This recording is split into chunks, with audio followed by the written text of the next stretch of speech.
If you've ever wanted to improve your own gameplay by being more aggressive and not having to just sit at the back and trade like some of the unicums do, well, today's video is going to be an interesting one because we're going to show two tanks that are just very good at being able to trade for themselves, and hopefully it'll be a good one for us to learn both together and also review some really good gameplay between two Chinese vehicles that are very powerful, starting off with the 121B. Now then, what is actually so special about this Chinese medium tank that actually makes it worth playing, or at least trying to experiment to learn how to be aggressive, because this thing does tend itself to being very good at being able to both side scrape and also deal a ton of damage because of the fact that you have really good penetration on these heat rounds, as well as having very nice APCR rounds as well that allow you to just rip apart some of the heavy tanks when you play it correctly and when you act as that supporting role. That is always really interesting to play. Now the 121B is not only that, it is fast, it has relatively okay turret armor, so if you can go hold down you can make it work. Now it can be penned in the cupolas, obviously, as with most of these kind of Soviet and Chinese vehicles, but more importantly you're kind of wanting to be more aggressive so that you can increase your win rate, because at the end of the day, when you be more aggressive you learn a hell of a lot more than when you kind of sit at the back. And if you watched one of the videos recently where I actually analysed my own gameplay, saw what I was doing wrong, and then implemented some of the tactics that I've been using over the past kind of 1,000 games, then yeah, it's made a massive difference to my gameplay, and aggressiveness was definitely one of them, where you get into situations and kind of learn a lot quicker than some of the other players who are sat in the back in their TDs just won't be able to do, which is why this video is really important, or at least I thought it was, so that you guys could see not only how you can play these tanks in particular, but how you can play general tanks. And you can see he's just locking down the tracks of this 705, who's probably getting triggered here. He's trying to go in between the tracks of this guy. The T32 then pulls outside on, which is a fantastic way to peek, but he manages to get one in there, and it's just really nice work from the 121B, just basically being an utter nuisance to this guy. You can see he's aiming just in between the tracks, and of course the kind of side spaced armor that you can get on some of these Soviet vehicles.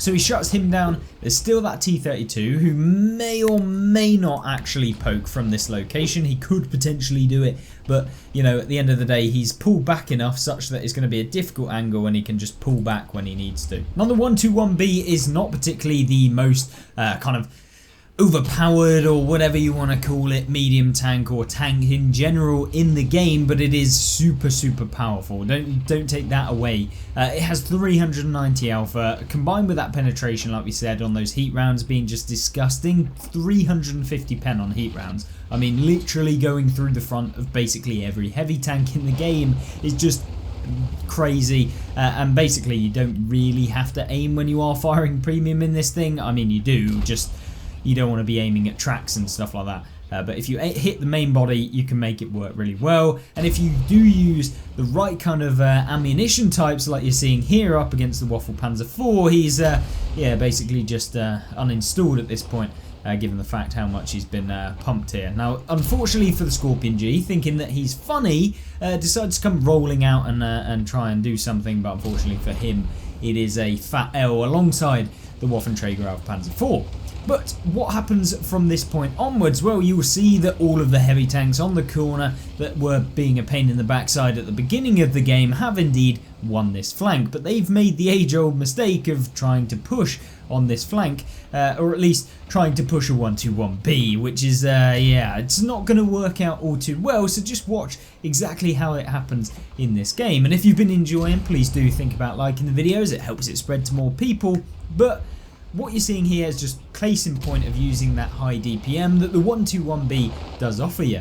And now the E100, obviously not aiming 100%, decides to roll out, and unfortunately for him he's retracked. And if you can keep your opponent's track down like this, you can make these wider peaks or very narrow peaks at the same time, to be able to kind of expose their armor, make it very difficult for them to be able to hit you. Good use of intuition to try and hit this guy, and knowing that there are people behind, he needs to push these guys, remove them out of the game, because they're lower tier vehicles, they're only tier 8s, but you don't want to be losing any hit points here. And this is what I was kind of hoping to show with these gameplays, is that you don't always have to be super aggressive, but when you do, you can learn things like this, like using obstacles like the C100 to make it very difficult for the 53 TP. Granted, it's a lower tier vehicle, so I mean, even if you just went around, you'd have probably finished him off, but he uses it to just avoid any damage that could be potentially avoided, or at least trying his best to do that.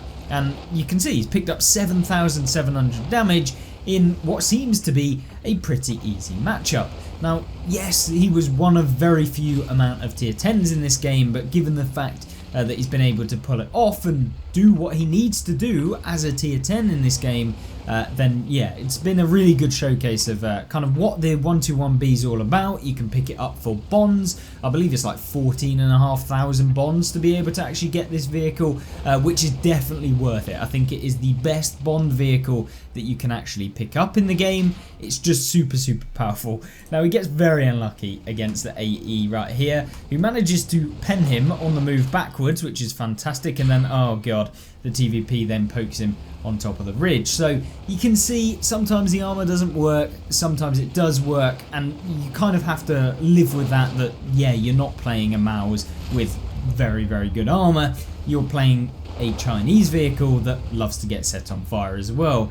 But in this game, you can see here, there's a Barras, there's an AE, there's a TVP, there's the FE 4005, and we all know what those are like, and there's also this Waffle Panzer IV who's lurking around somewhere in the game, and you never really know what's going to happen when it comes to the TDs. Are they going to try and surprise you? Now, the TVP does actually jump down from the hill, doesn't realise that the person he was shooting at earlier is still probably going to be there, and unfortunately for our friend there, he manages to bounce 2 rounds, only penning one of them, and then he gets shut down very quickly. So good use of kind of switching, moving side to side like this, to be able to avoid the opponents being able to just single out the lower plate or the upper plate or try and get the cupola. It just makes it that little bit more difficult, and you'll learn this and pick this up, or if you already haven't, I'm sure there's plenty of you that are probably better than me, but it's just nice to see all of the things coming together with a tank like this that can allow you to do it, whereas some of the other vehicles in the game, the Leopard 1 just would not have been able to bounce any of those rounds, unless of course hitting the mantler of the tank, but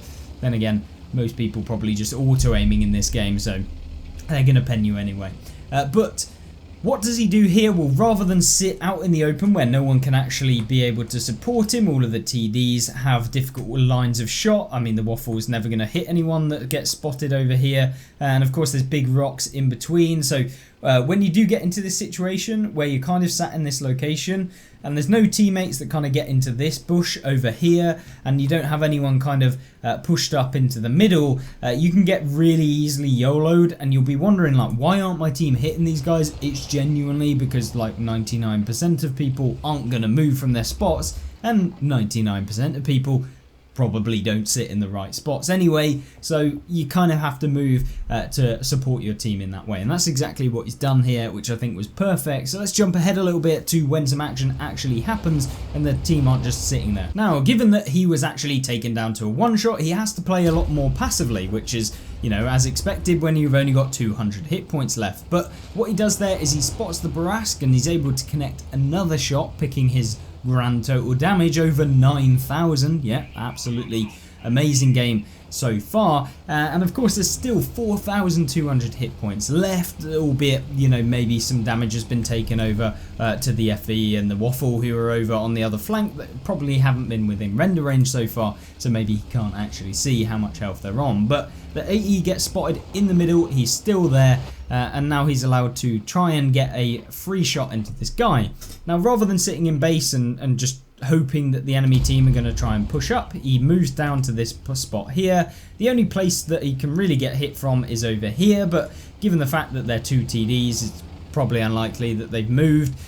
So yeah, luckily he manages to get one into the AE there, and now it's a case of game situation, game management, and deciding how to proceed next. And in doing so, he actually moves up to try and support this KPZ, but then thinks, maybe I could actually go around, come from behind the AE, because the FV might actually be trying to make a counter.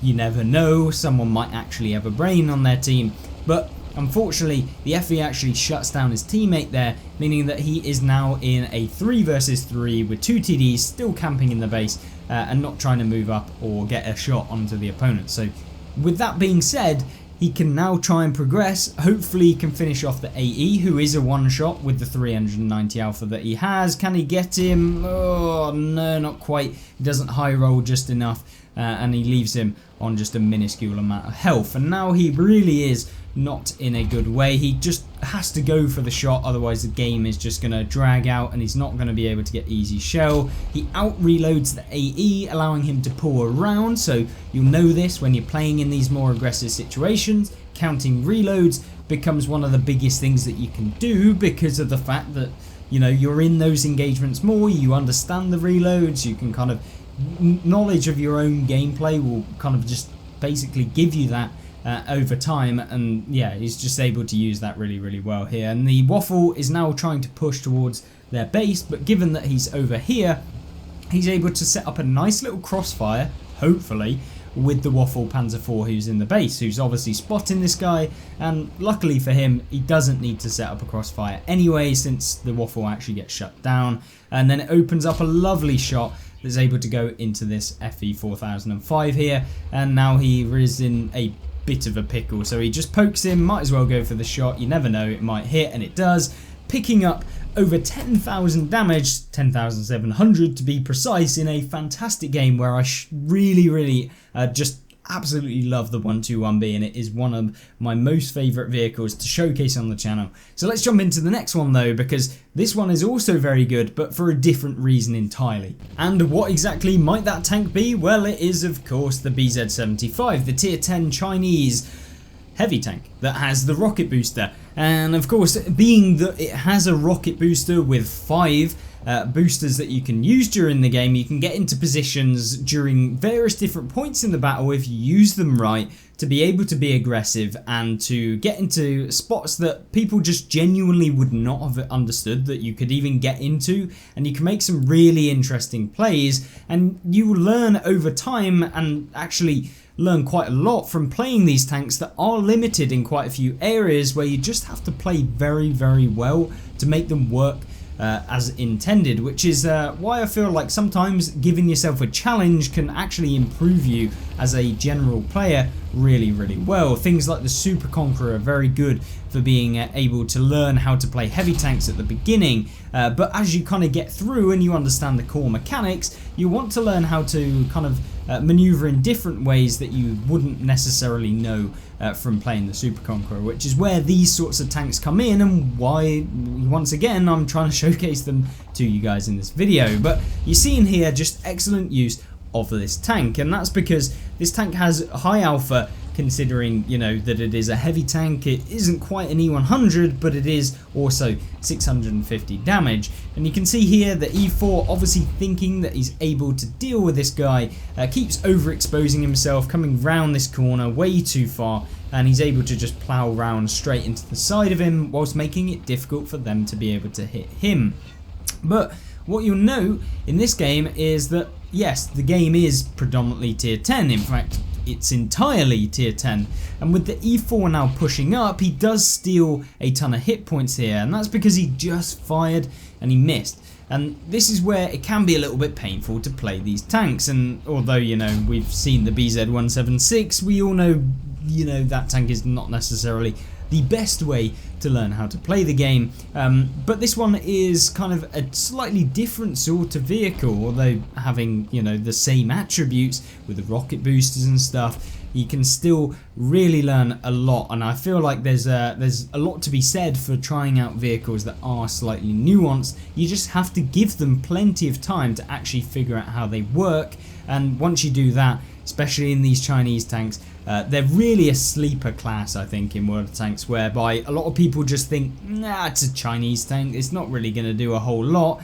and that's where they're completely wrong, and hopefully this video is showing exactly that. But what happens in this game right now, because when you have this sort of tank, it is not the most flexible vehicle in the game, although it is fairly fast, it's got mediocre accuracy, nothing absolutely terrible, but it's not great. It doesn't necessarily get the best armor in the game. It can be penned in the lower plate, it can be penned in the upper plate. If people get a shot into the upper plate from an angle, you can get one, and of course you really have to play this thing kind of opportunistically, where you can get shots like that into the EBR 105 with him being removed. This is a really good remove or vision from the enemy team on this flank, because he may actually be able to now push up and do a bit more than you would expect from some other vehicles. And from this spot, you can see with the EBR removed, it's going to be difficult for them to be able to actually spot you, which allows him to get free shots into the waffle.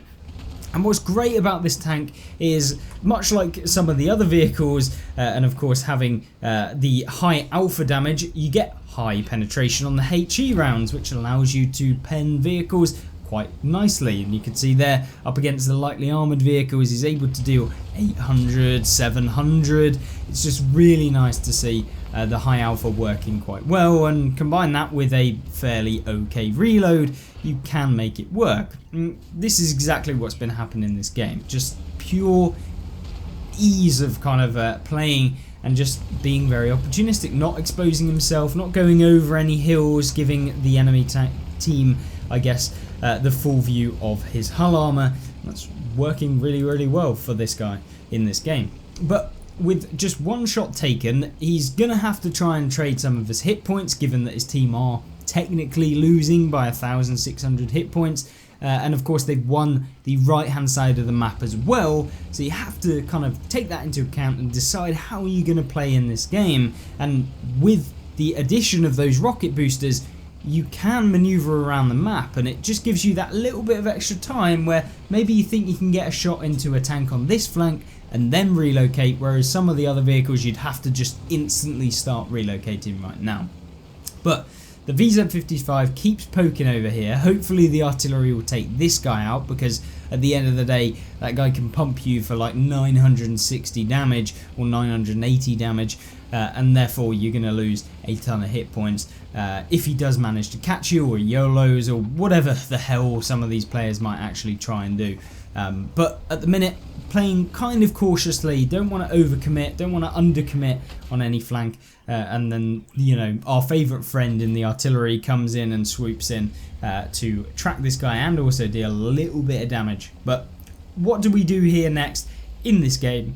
Let's take a couple of seconds to get a bit further into the action, and I'll join you back. Now then, of course, as we say, waiting for the action to kind of arrive, given the fact that some of these tanks have kind of pushed up, it's not looking good.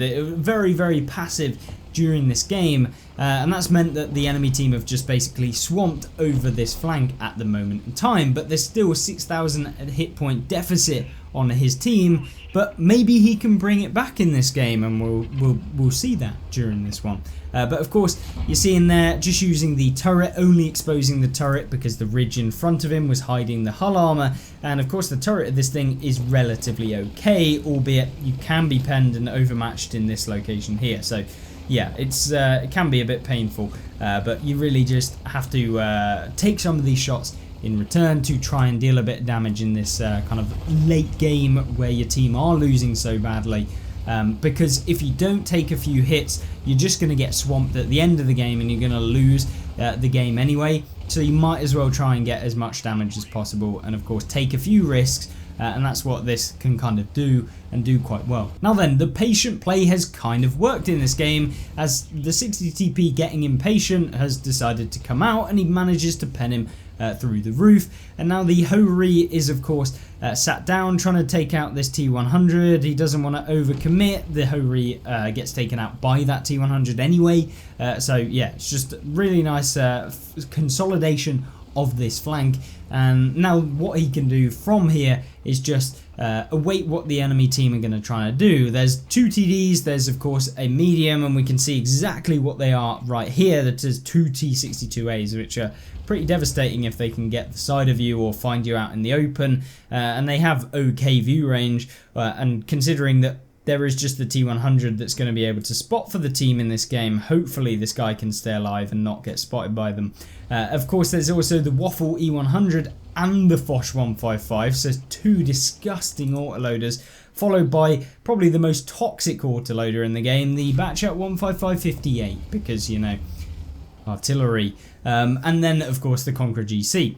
So with that being said, the game is potentially winnable. There's a lot of tanks that can be farmed really quickly, and they don't really need a whole lot of kind of thought process into trying to pen them, albeit, you know, maybe you could bounce off the Foch 155 if you don't fully aim, but it doesn't have that great armor. So once again, let's jump ahead to a bit more action and see what happens. With the T100 LT, who's pushed up over here, he's going to be able to actually come over here and try and hit some of the people that the T100 spotting. Gets a lovely one into the Waffle E100, securing him down to a 1-shot, which is very good because that tank is going to be able to farm up a lot of the team, if not all of them, in one clip, because Waffle E100. And so with them all being fairly low health, he really has to try and make a play, and this is where those rocket boosters come in clutch. So he launches his rocket boosters to try and make a push into this location here. What does this do? Well, it allows him to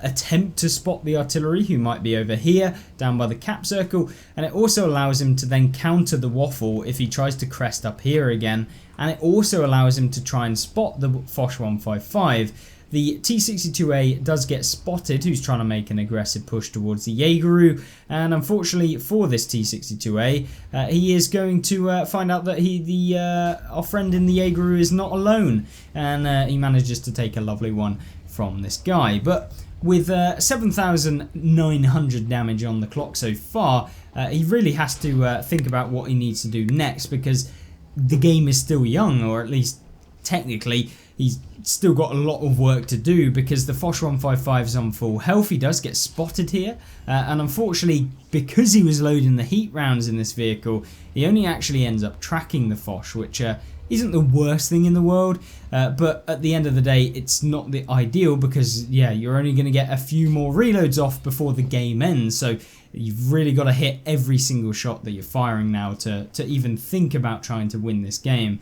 Now, the enemy artilleries are about to get spotted, most likely by the T100. The T62A actually gets spotted here, but by the looks of things, he's gone for lunch, which, yeah, I guess he can take his own lunch and try and snack on this T62A, and looks like it's working quite well here. But with the Foch 155 still undetected, are they going to be able to actually win this game? And it would be horrible to think that he's done nearly 10,000 damage and potentially 10,000 right now. He does, and of course Amaraks the T62A in style, and then the Conqueror GC is sat over there as well.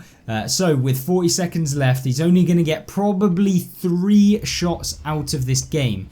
Who's he going to focus on? He goes for the artillery here, finishes him off. Doesn't want to bounce any rounds, so that T100 might be able to finish this guy off. He does, and now it's time. Can he use his rocket boosters to get into position to figure out where this guy is? He actually goes for the shot here, blind, doesn't manage to hit, and now it's time. Is he going to use the rocket boosters to get down there, try and spot this guy? Oh, it's not looking all too good. He's really going to have to hit this blind fire if he wants to win the game, and oh god, it doesn't actually end up hitting. Maybe he should have rocket boosted down here, maybe to try and spot this guy. It's unlikely he probably would have done, given that he's in a bush, but ends up drawing this game. Maybe slightly passive in some spots, but at the end of the day, he played it superbly, picking up over 11,000 damage on this draw. But yeah, just a really good round of World of Tanks. And hopefully you did enjoy. If you did, make sure to subscribe, and also check out this video right now to see some more Chinese tanks just dominating as well.